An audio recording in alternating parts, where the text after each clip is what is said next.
Hi, I'm Marcel, speaking of sports. I see where the NBA Houston Rockets sent 7'3" center Hassan Thabeet to their development league. Thabeet was the second overall draft pick in 2009 after leading Connecticut to the Final Four.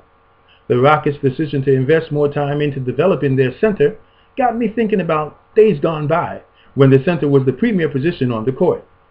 Back then, if winning a championship was your desire, you had better have a man in the middle who could control the inside game from either a defensive or offensive standpoint.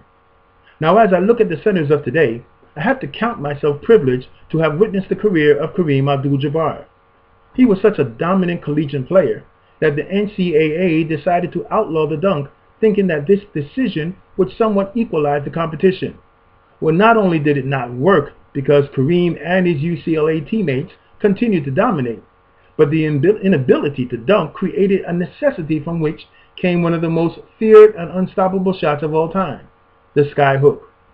The testament to Jabbar's greatness lies in the fact that no one has been able to master that shot since Kareem retired in 1989. Yes, you do see the occasional awkward-looking hook shot in today's game from a number of big men, but nothing on the scale of when Jabbar played. You would think there's at least one big man somewhere who would want to develop the skills necessary to be able to make that shot as smooth and as lethal a threat as when it was when Kareem used it. Especially since the shot was almost impossible to defend because at its release point, the ball was going down towards the basket. So I will be paying special attention to the big men in this weekend's Sweet 16. My main focus will be on the Florida Gators, who take on BYU and their scoring sensation Jimmer Fredette in New Orleans.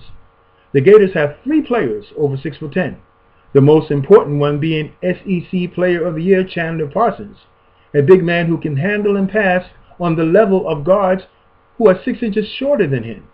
His other 6'10" teammates are senior Vernon Macklin, who's athletic and strong around the basket, and sophomore Eric Murphy, who has 3-point range.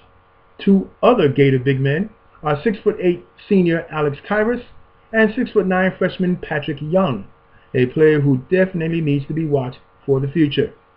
I'm going out on a limb and take the Gators to use their superior size and athleticism to overcome the surging Cougars, who come into the game at 32-4. The other notable games, I'm picking Connecticut over San Diego State, Butler over Wisconsin, Duke over Arizona, North Carolina over Marquette, Kansas over Richmond, VCU to upset Florida State, and Ohio State to outlast Kentucky in what should be an entertaining game. Let's see what happens. I'm Marcel, speaking of sports. See you next time.